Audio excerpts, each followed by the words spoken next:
Well, I think we can start. Thank you so much. And welcome everyone. First of all, as you know, this will be the second webinar session of the new EU Deforestation Regulation Impacts and Challenges, organized by the Brazil-Canada Chamber of Commerce in partnership with Proactiva. My name is Daniela Quimiso.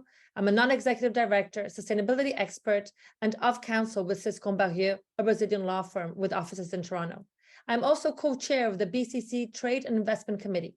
And I would like to thank BCC's annual sponsors, Vale, Proactiva Results, 4B Mining, Brookfield, London Mining, BMA Law, and Mellow Hawk Logistics for their support. We are here today to present an overview about the new EU deforestation regulation and how it will impact the Brazilian and Canadian markets. Before we start, I want to introduce the Brazil-Canada Chamber of Commerce. We are an independent, not-for-profit association that has been establishing connections between Brazil and Canada for over 50 years, strengthening bilateral trade and investment relations and facilitating the exchange of experiences in both private and public sectors. I also want to take a moment to note that even though we are in a virtual world, we still have our feet on the land. And I would like to acknowledge that this land where BCC is part of the treaty lands and territory of the Mississaugas of the Credit, the territory of the Anishinaabe, Huron-Wendat, Haudenosaunee, and Ojibwe and Chippewa peoples, home to the Métis, and most recently, the territory of the Mississaugas of the Credit First Nation. I am grateful to have the opportunity to work on this land. As I mentioned, this is the second event with regards to the new EU deforestation regulation. The first one occurred on June 22nd, and on that webinar, our experts spoke with regards to a comprehensive overview of the new EU deforestation regulation and answered some emerging questions. Today's session will be the challenges of this implementation. And what we will look at and debate will be how business and practitioners are preparing for the new EUDR's enforced application. I am delighted to have two very special speakers with us. First, we have André Nassar, Executive President at Abiov. He's an agriculture engineer with a PhD in business administration, with 30 years of experience working in various sectors of agribusiness, including consulting, association, companies, as an employee and as a consultant, and the federal public sector. Abiov is the Association of Brazilian Industries of Vegetable Oils. I also have with me Beto Mesquita, Director of Forests and Public Policies at BV Rio. Beto is a Brazilian forest engineer, doctor in environmental and forest sciences. He has 30 years experience working for civil society organizations at local, national, and international levels. Since 2018, he works for BV Rio, a nonprofit organization dedicated to develop and validate financial and market mechanisms to promote circular economy and protection and restoration of forests. He's also co-founder of Ciclus, a civil society organization focused on restoration, protected areas, and promotion of socio-environmental entrepreneurship. I also wanted to let the participants know if you do have any questions, please add them to the Q&A section, and we would love to be able to answer them. But now I turn to my panelists as they set out some of their thoughts and opinions with regards to the new EU deregulation.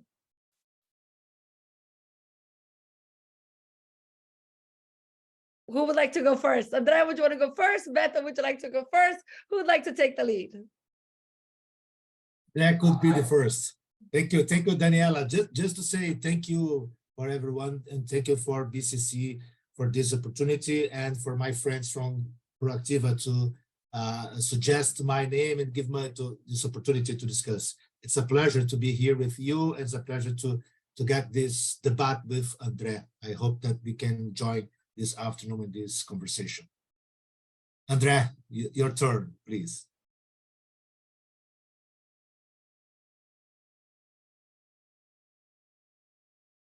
I feel that André is frozen. I'm not sure. Yeah, I think we might have some connectivity issues with André. So I'm wondering, Beto, if you want to, if it's okay, if you want to take the lead, and then we'll have André. Oh no, I think André is back. Are you back, André? Yeah, I'm back. I don't know what's happened with my connection here. Can you hear me well, Daniela? Yes, we can hear you. I'm gonna start here. Thank you, Daniela, again. Thank you for the Brazilian Canada Chamber of Commerce for the initiative. It's a great pleasure to have this debate with Beto. So Beto, it's a very important expert on the issue. So I think we will raise very important topics about the legislation. So of course, because of the industry where I work, the Brazilian oil seed crushing industry, we are in the middle of this discussion regarding the EUDR, especially because soybean and the processed products are covered, I would say, are covered by the legislation. And of course, we are concerned about what kind of changes and adaptations will need to be implemented in our supply chain in order to meet the legislation requirements. We have this vision that the legislation has a strong component, I would say, of being unilateral.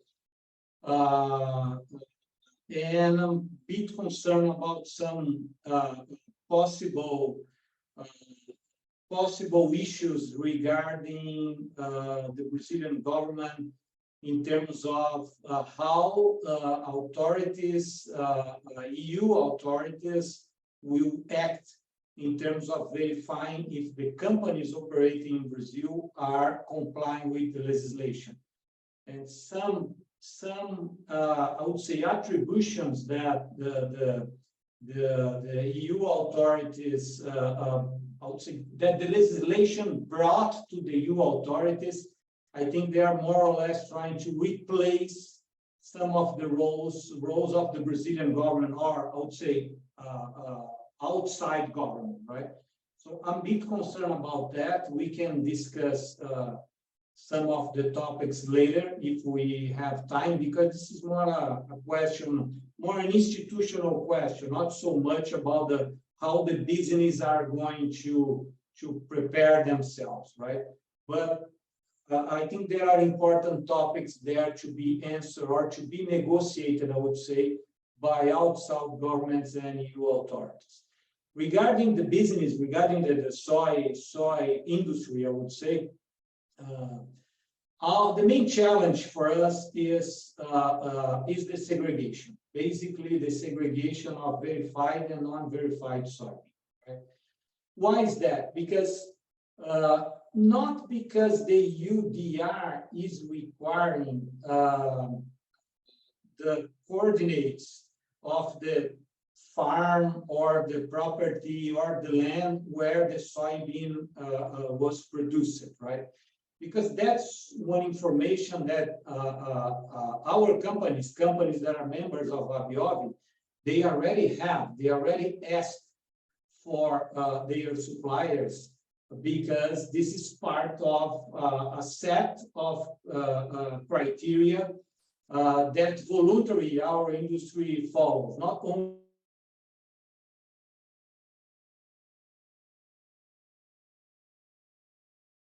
Yeah, we seem to, Andrea seems to have frozen again. If you just give us a second to see whether he'll come back, then maybe, obviously there's some issues with his connectivity. Yeah, I'm back. Okay, thank you, Andrea. Okay, sorry for this, Daniela. So that No wasn't in my plans. It was working well here. So, so we have this set of criteria that all companies follow. But of course, having the coordinates is one thing. The other thing is if once we identify if a certain property, certain farm had deforestation after 2020, right, which is the cutoff date of the legislation, the soybean produced there has to be segregated from the other soybean in order to be shipped to Europe. So 100% of the product, of the bulk product in a vessel that will be shipped to Europe, according to the legislation, needs to have 100% verified soybean, and of course, that soybean has to be 100% free of deforestation after the cutoff date. But in Brazil, it is still allowed legally to convert land to deforested land, of course, according to several requirements of the law, but it's allowed. So we are not able as exporters, as buyers, to tell to the farmer, don't do that, right? The farmer can probably clear the area and then produce soybean there. But that soybean cannot enter in our supply chain. And it's not only in the supply chain to the soybean or soy meal, especially the two main products, that will be shipped to Europe, because given that we need to have 100% free of deforestation soybean to Europe, basically we will need to segregate that for the whole soybean that we source, not only for the soybean that will be specifically being exported to Europe, right? Because we need to control from the origin to the port. Because if the control would be only in the port, that's one thing. But given that we need to control from the production to the port, then any soybean planted on deforested area after 2020 will need to be segregated. And we are concerned about creating a kind of a two-tier soybean. One that is accepted in Europe, and another one that is not accepted in Europe, right? And then we will create two different soybean. One probably will have premiums, for example, because Europe probably will pay premium for this verified and segregated soybean, and other will not have those premiums. So we are, the legislation maybe will create two types of soybean, and once doing that, we will lose a lot of efficiency on the supply chain, on the logistics, right? Because of the segregation, as I said.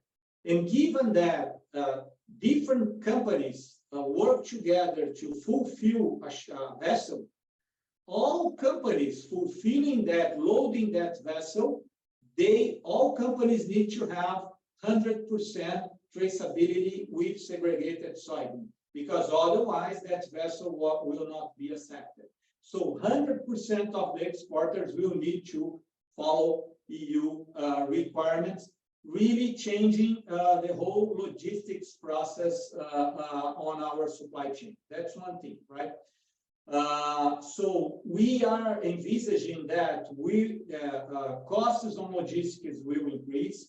We will have efficiency laws on transportation, storing, and vessels loadings, because we have to separate the soybean.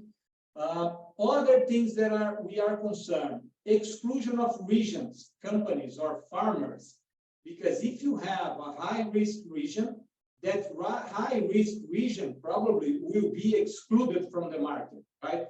And the soybean producer there, if we are not able to segregate it, we will need to classify 100% of the soybean there as a bad soybean, as a non-compliant soybean, which is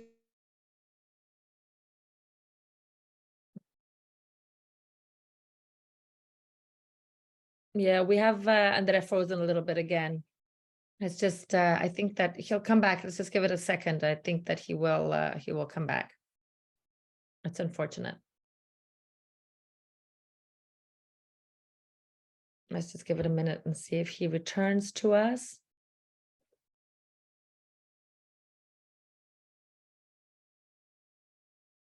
Yeah, so unfortunately, it seems that we've lost Andre for now.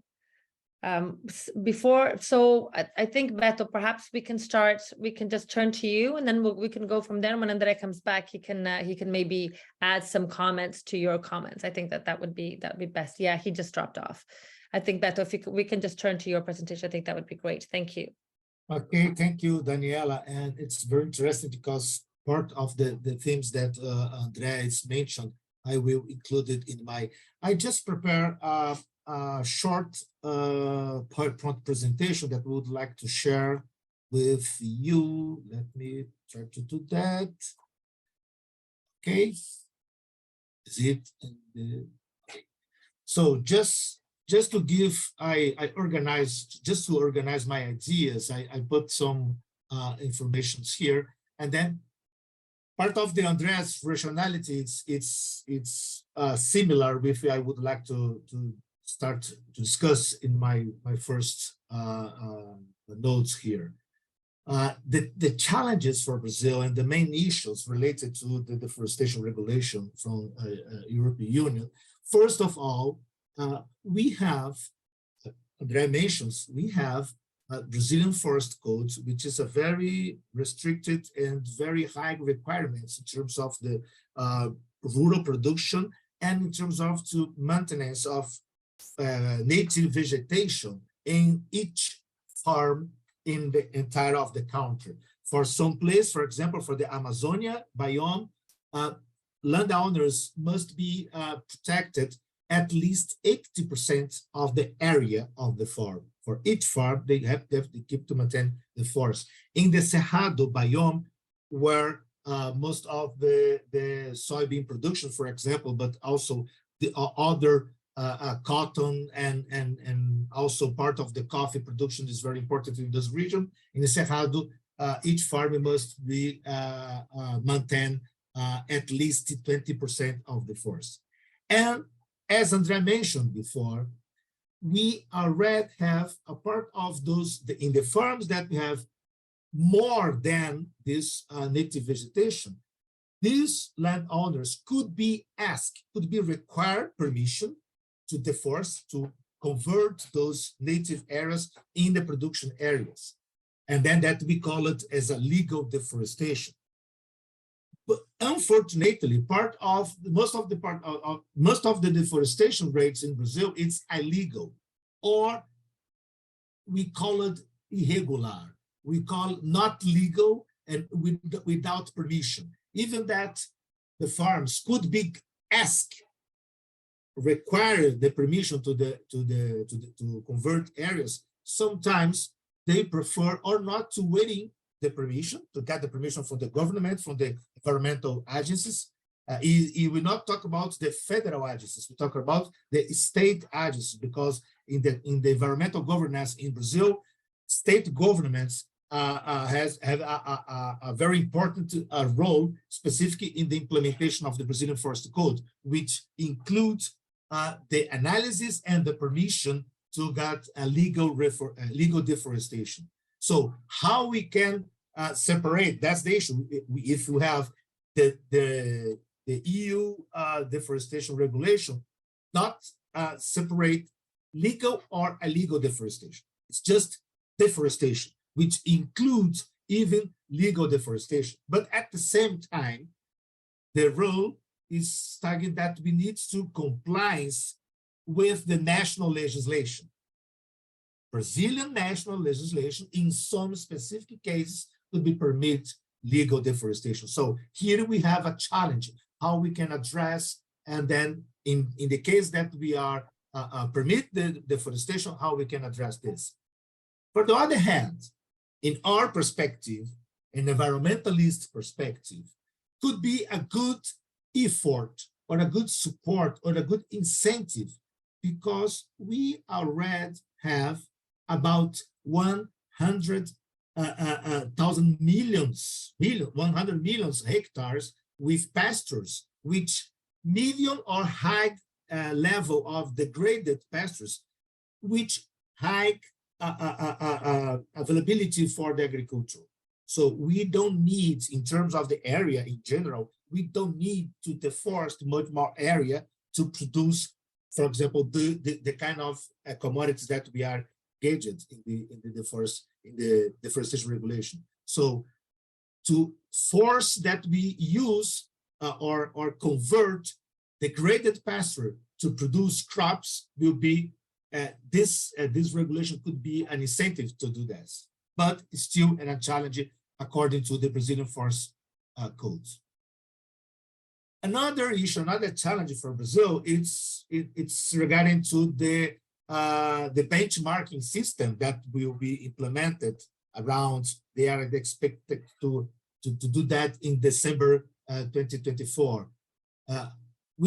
Right now, Brazil has a very high deforestation rates, even in Amazonia, also in the Cerrado place. We are starting a new cycle of the federal government. The government just proposed a new plan, a strategic plan, a work plan to fighting and to try to reduce the deforestation rates, which combine a lot of command and control strategies, but also incentives to keep the forests protected, and investing in sustainable use of forests and bioeconomy and other issues. We have about a little bit more than 1 year to this date. What kind of results we can achieve it as a country that time, and what kind of deforestation rate Brazil will get in this benchmark system in the end of the 2024, and what kind of restriction will be facing regarding to this deforestation rate ranking in this system. This is another issue, it's another concern, and again, could be looking for this in that positive way, could be another incentive that we can looking for. We can make all the efforts, not only the government, but also the private sector, also the traders, also the associations related to the rural production, to implement, to close this the deforestation rate, and we can try to achieve a good ranking in this system. Other issue, could be a challenge for us, is the level of corruption. Even that we have a lot of systems in terms of the transparency, in terms of the traceability, we still have some problems with falsification, for example. And then we are, for example, here in Beverrio, we have a program to promote the protection of forest remnants in Amazonia, called Sinflor. We're looking for farms with legal reserve surplus. So the farms that has more than 80%, which is the minimum area to protect in Amazon as a legal reserve. And then in our due diligence system, in our own due diligence system, we are finding a lot of problems with documentation, with land regularization, and then sometimes we can face these issues related to the exploitation also. And lack of law enforcement. As I said, the Brazilian Forest Code was established in 2012, and then, but we have a lot of problems to implement. We have a lot of farms without legal reserves.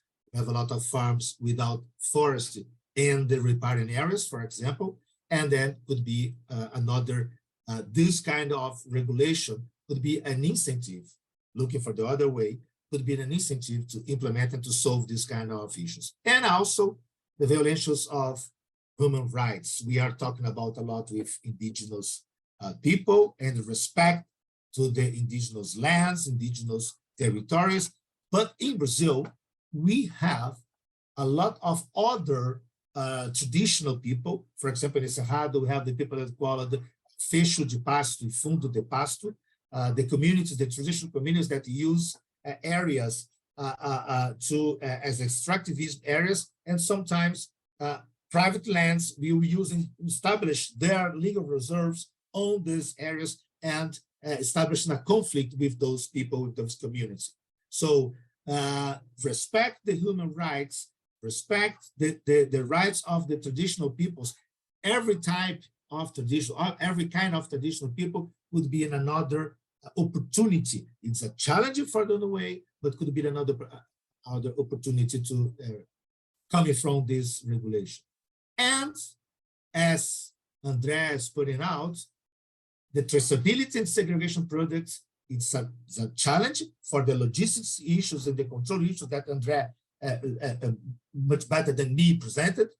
And I would like, Andre, to add another issue, because I talking with some experts, and they are concerned about it could be a negative impact in terms of GHG emissions, because if you establish a very complex logistics issues to segregate soybean from the farm to the vessels and including the vessels, sometimes you can be increase the GHG emissions to achieve this kind of requirements. So this is another issue, another challenge that we can discuss a little bit. And just to finish my first also just for Brazil, I think that will be regarding the products that included in the deforestation regulation.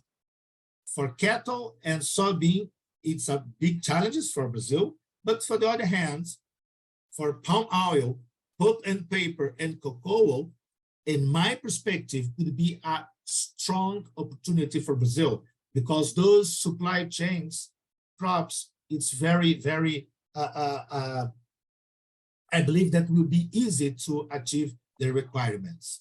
And just to give you an example with a private pilot experience that we are implemented in the Cerrado to promote, to offer a loan system, a loan with low rates, and then we have the opportunity to impact in a pilot way, in a pilot system, the soil production, protecting areas, surplus the legal reserve, and restore carbon. And this is, I mentioned this experience that we can find more information in the link, because the partners here and the sponsors are 3 European supermarket networks. So before the EU deforestation regulation, we have some private companies there in Europe is incentive and established and supporting ideas and financial mechanisms that is in the same way, looking for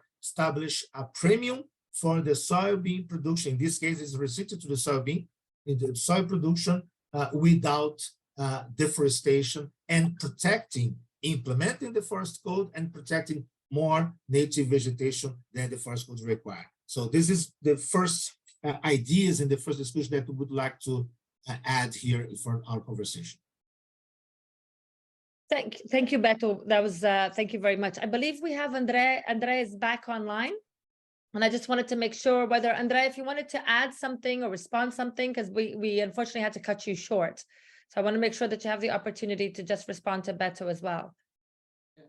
Yeah, I would like to add one thing that I couldn't mention because of the problem with my sign here, which is the question about I would say discrimination against farmers. Just to explain exactly what I mean, because you have a cutoff date on the legislation, which is 2020, right?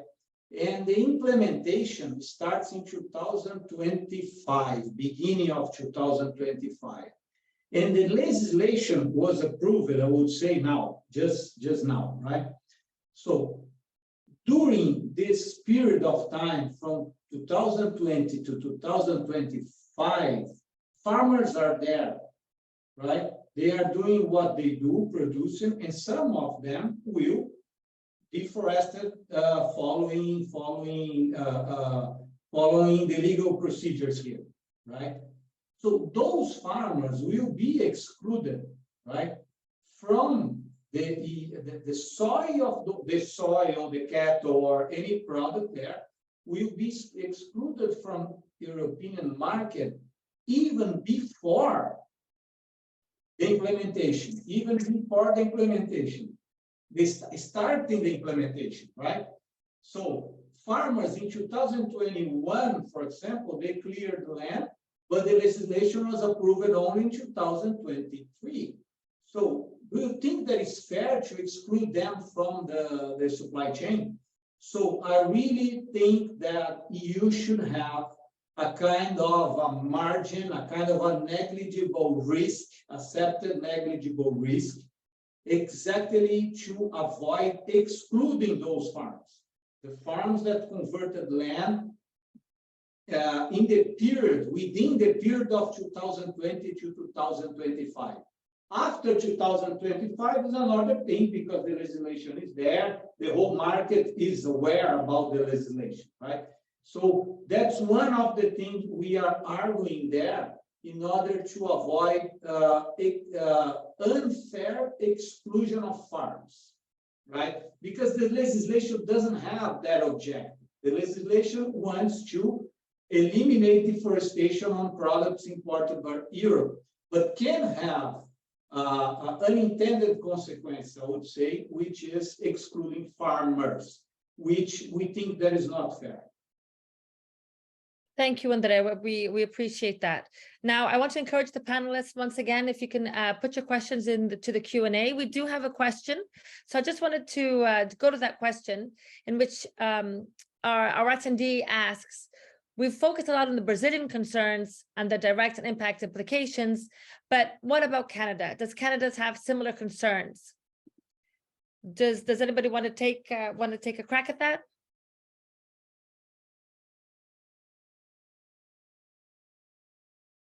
I think just to add some comments on this.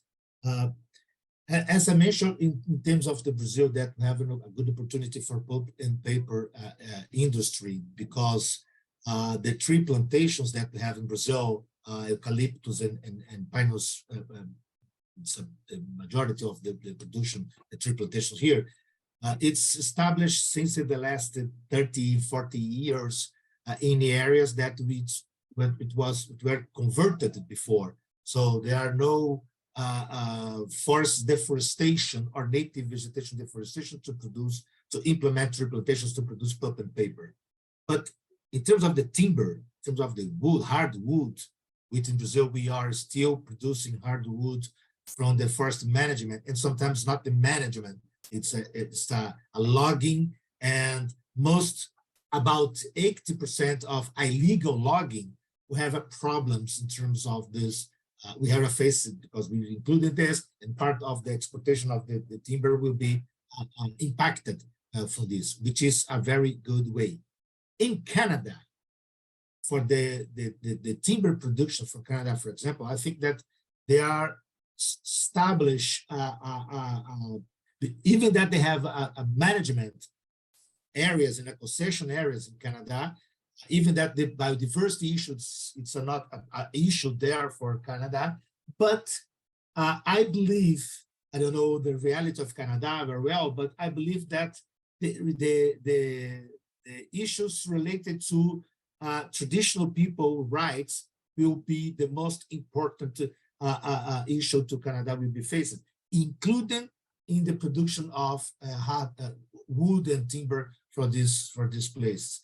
I don't know exactly in terms of the other agricultural commodities, but I think that at least in this sector, they will be prepared and they'll be adapted to achieve the requirements from the European Union. So I can add some more information with regards to Canada, and I think Beto mentioned that Brazil has a very high deforestation rate, and Canada, the last research that I looked at, Canada has a deforestation rate of 0.02%. It doesn't mean that obviously it's not comparable to the issues that exist in Brazil, but I think that it doesn't change the fact that, of course, forestry and the management of forests in Canada is one of the basic tenets of environmental law and environmental concerns. The way that Canada legislates forestry, as with regards to other natural resources, is through the province and not through the federal government. It doesn't change the fact that the federal government had, at least in November last year, they had sent a letter to the EU expressing their concerns with regards to this new regulation and the breadth of how this new regulation would impact Canadian exports as well. So I think that this is obviously the regulation has an impact in Canada, and it seems that Canada is concerned as to how this is going to impact their exports. And I also wanted, yes, Andrea, sorry. Just one comment. So if I were in Canada, I would be concerned because, deforestation is something that will be defined and measured by the European Commission, right? So you don't know what is going to be out from that black box. You don't know which kind of a criteria they are going to use. Just to give you one example, Brazil has a long experience on measuring deforestation, right? Deforestation in the Amazon is being measured since the 80s, right? And just a technical issue here. And the Brazilian National Space Institute used a minimum polygon of 6 hectares to measure deforestation. So if you have a deforestation that is smaller than that, they don't classify it as deforestation because they made several mistakes if you take a too small polygon. If the commission decides to use a 1 hectare polygon, for example, or 2 hectare, they will classify as deforestation several things. So deforestation will be much higher than what you think that Canada is deforesting and Brazil and so on. So that kind of thing is really a big risk for any country that has land use change. Another thing, it's a FAO definition, right? The definition of the 10% cannot cover, right? That can cover other types of vegetation as well, not only forest, right? And other countries maybe will be surprised that some regions can be classified as regions with deforestation, but the country thinks that it's not because it's unilateral. So the commission will decide if it's deforestation or not. So I think for big exporters such as Brazil, US, Canada, we should have the same concerns about that. So you brought up a really good point, and the research that I looked at, what we're seeing is that the government in Canada is looking at defining by itself what it means to forest degradation. So that legal definitions within the national scheme of regulation, one this is applied, will actually be looked at very closely. So I think your concern is exactly right. And just with regards to the last point in Canada, and Beto mentioned this, and as we all know, the Canadian government and Canada as a society as a whole is going through a very special moment with regards to reconciliation with its Indigenous peoples. And we are seeing a slew of new laws, a new incorporation of free, prior, and informed consent in a number of different areas throughout the Canadian regulatory environment. And obviously, this is going to it's once again part of this whole overview that will occur. It puts forestry right into the heart of that, absolutely, without a doubt. And one more thing, Daniela, just to add on that. So the EU, the Commission will decide if a company operating in Canada or in Brazil is complying with the national law. Yeah. Which is kind of a crazy thing, right? The ones that should say if a company is complying with the national law is the national government, not a third government, right? And then criteria can be different. So that's another thing that we should be concerned about. No, you're absolutely right. You're absolutely right. And when we talk about the regulation, and I have a question for both of you. And when we talk about the regulation uses as its main tool a due diligence process, which is a tool that we're seeing very much being used in international treaties and agreements associated to human rights, associated to forced labor, and now associated with regards to the way that companies will undertake with regards to the due diligence process. Now, is this the best tool? What, in your opinion, does this tool actually create change on the ground? Is this the best way to ensure that we actually limit deforestation? What are your opinions on the mechanism that the regulation actually utilizes? Let me add some comments on this. Well, it depends with kind of a tool that we use it for your due diligence. It depends which kind of requirements and which kind of implementation and operation of this due diligence. Let me give you an example. We are here in Bellevue, we are working since 10 years ago to develop and to operate a due diligence tool to identify risk of illegality in the timber production in Brazil. And we do that. and we provided as a tool for the companies in Europe and in the United States mainly, that we are import timber hardwood from Brazil. And it works very well because we can aggregate using machine intelligence and using different other tools to combine big data and to identify the risk of illegality. We never put a label that this is a legal hardwood or unless a sustainable hardwood. No, we never say that, but we have a strong and verifiable tool that we can choose. This is the risk, it's low, it's medium, or it's right. We are invited to implement the same system in different countries that are producing hardwood, tropical hardwoods, in Ghana, Indonesia, Peru. We never can do that because those countries, there is no information available. There is no transparency in information. There is no geographic information related to the places that the timbers come from. So for Brazil and for countries as Brazil and Canada, I think that documentations issues, even that we have some problems or some lack of enforcement law in the case of Brazil, we still have information and, as André mentioned, good systems and tradition to monitoring and establish different types of due diligence from the private sector, for example, and also from the government. For many of other countries, it will be impossible. Again, for the other hand, looking for the other perspective, this movement, this decision, even this is a one-way decision from the European Union, could be to implement, to leverage opportunities and to leverage transformational issues. If it be put in the ground, we believe that it will be dependent which kind of due diligence tool that we use it, which kind of transparency that we have, and at least which kind of information we have available, but could be used, could be leveraged to start to produce better information to monitor systems. Yeah, André, would you like to add anything? Just, I think what will contribute to reduce the deforestation is the idea of the traceability, right?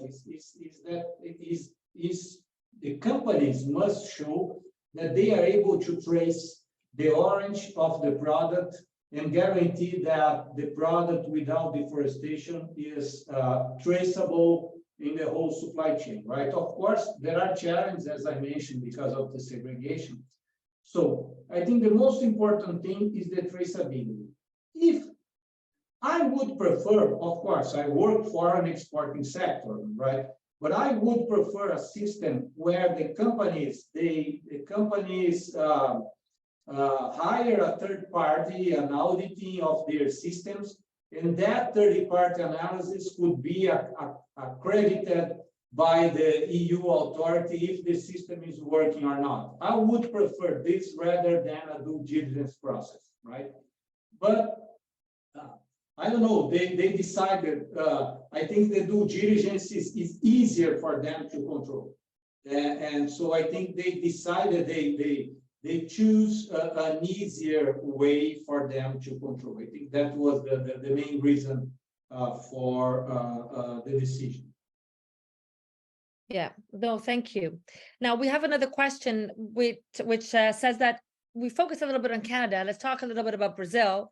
And the question is, how does, with the EU regulation, does Brazilian government actions and policies will then reflect that? Will it change the Brazilian regulations very much? I think ultimately is the core of the question. Yeah, can I comment this first, Beto? Go ahead, please. So what I think definitely the legislation is doing is forcing the companies, not forcing the government, right? Because the liability is on the shoulders of the companies. So that is definitely forcing the companies. So several ABIOV's members have their own public commitments, right? They are kind of anticipating, some of them are anticipating the commitments because of the EU requirement. So the EUDR is forcing the companies that were working in the same direction to align, I would say, to align the objectives. Not in terms of cutoff dates, because cutoff dates is in the past is a different thing. But in terms of implementing a zero deforestation policy, they are all convergent more or less to the same period and with the same instruments, right? I don't think the EU is going to force the Brazilian government to change. Of course, this government, thanks God, this government is in favor of eliminating illegal deforestation and implementing a zero deforestation policy as well. So I think the government is in the same direction, right? But the signals that the EU is sending to our government are, as I said, regarding some competition between roles, I think it's bad, right? The Brazilian government should not be happy with that. Even if the Brazilian government is also interested in eliminating deforestation. Because the way that the procedures that the legislation is imposing are not good for our government. Our government should not accept them, as I said. Yeah, from my perspective, I agree with Andre, but partially because I believe that it's not only forcing the companies, but even forcing the companies is a good way, because sometimes we'll help the Brazilian government to enforcement the law, specifically for the Brazilian Forest Code. And then I think that we have a double conditions here, because if even that the Brazilian government, this current government, it's committed with the deforestation, to fight the deforestation, especially the illegal, but also to looking for to trying to implement policies to targeting the zero deforestation. I think that counting on with this kind of international and market resolution related to help in the same way could be help the government also to implement the law, to enforcement the law in Brazil, and also to ask supports and funds to help them to implement their requirements in this kind of issues. So if we have a combination with market requirements, public policies, enforcement law, and funds, I think that we can be a very good results in the end of the day. So I agree, Andre, in Brazil, if we have this, the current government could be, it's not different. And as the president said, well, we have to check this with kind of their requirement a lot, and we must to know with kind of support they are interested to offer, to provide us, to help them to achieve this target. But we don't know the future. This regulation, it's not only for the next 4 years. The current government, it's only for the next 4 years. We don't know the future, what will happen. So in this way, I think that if you use this good conjunction, good contingents of this moment, we can use this to learn how we can combine those vectors, and then we can use those drivers. Then we can use this moment to learn and to go ahead and to get more impact in the future.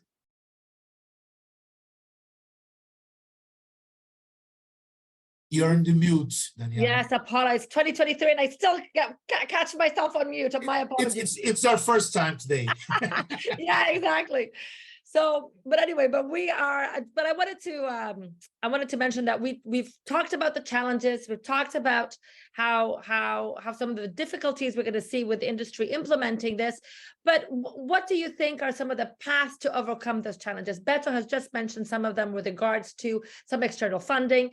Is there anything else that you think that you'd like to add with regards to how we can overcome these challenges? So I think the private sector has a big problem, right? Which is how to adapt, how to meet the requirements. So that's what we are working now. We need to improve the traceability system of our companies. We need to define what we should do at the sectorial level and what should be done by the company level. In order to have a good traceability system, we could have help from our government, right? Because the government could provide public tools or public information that could allow us to have a full traceability. So it's I would say a kind of a public and private partnership in order to allow companies to meet their requirements. So I think that's the private sector in Brazil and the government should be working together towards have the instruments on the table to meet the requirements, right? But at the same time, I think there are challenges, more political challenges that I think that would need a stronger voice from the exporting countries, the government from the exporting countries.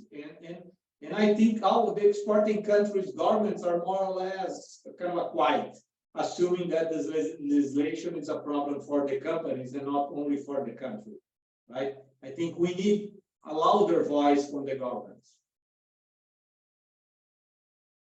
Yeah, absolutely. Beto, would you like to add anything? Yeah. Just to, from my perspective, I think that it's agree that it's a private company issues and challenges, but as André said, I believe that for many of other countries, not only in Brazil but for other countries, we have a good opportunity to start kind of a partnership of private company or public-private partnerships. And here in Brazil, for specific regions, because, for example, we still, when you're looking for the Cerrado biome, most of the deforestation rates in the Cerrado biome in the last 10 years are legal reforestation, considering the Brazilian Forest Code. Most of this legal reforestation, it's not completely legal, just because sometimes the farmer not waiting for the permission, even that they have it's possible to clear area, they must to ask and wait for a government permission. So when they decided to, because they waited for 5 years and they decided to not wait anymore, and they started to implement their crops and the forest and clear area. But here we can looking for those places, and if we can try to drive funds and investments to produce, for example, in the pastures, in degraded pastures. We have a lot of information. We have information, we have mapping, we have soil information, we have climate information. Then we can planning and we can drive the investments in the right way, for example, to avoid deforestation, to stop even the legal reforestation, which we can also must to include it or to achieve a kind of payment for environmental services to keep the forests protected, especially when those areas are beyond or are surplus in the legal reserve. That's some examples, as I mentioned, in the responsible commodity facility. There are other initiatives could be implemented, and our expectation that this kind of requirements could be leveraged in the terms of the scale and also in the terms of the capacity building that we can implement and help the private companies to achieve those targets. Absolutely. Thank you, Beto. We have just one last quick question before we end. The question is, if the raw materials are transformed in the country of origin, that is Brazil or Canada, and then exported once processed, Does the same EU certification is still required? Yeah, so for the case of soybean and the processed products are included in the legislation, but chicken, no, right? So even if a Brazilian poultry chicken meat is exported to Europe, even eating Brazilian soy meal, right? The requirements do not apply to the chicken meat, but apply to the beef, right? Because beef is included. So depends on leather and skins from It's the cattle included. Yeah. are included as well. So depends if the product is included or not. And sometimes cattle raising in the intensive systems or in the closed systems could be fed by a soil come from a deforested place, and we don't know what exactly, which is the secondary issues. Actually, that would need to be identified now in order to export that beef to Europe. Exactly. Yeah. Well, this is excellent. I am sure that we're going to have a lot of discussions going forward with regards to the implementation of this new regulation. On behalf of BCCC, I would like to thank André Nassar and Beto Mesquita for this really relevant discussion. If you have any more questions to the participants, please send them to info@brasscanchamber.org and we'll send the answers. Also, if there are any answered questions, we answered all of them, so there are no unanswered questions. But if there are any, just email us. This seminar, as I mentioned, is the second session of the new EU deforestation regulation, and the recording will be available on YouTube in the next few days. Please follow us on social media, and thank you so very much. Thank you, Beto. Thank you, Andrea. Thank you, Daniela. Thank you, Andrea. Thank you, everyone. Thank you, Beto. Thank you, Daniela. Thank you. Bye-bye. Yes.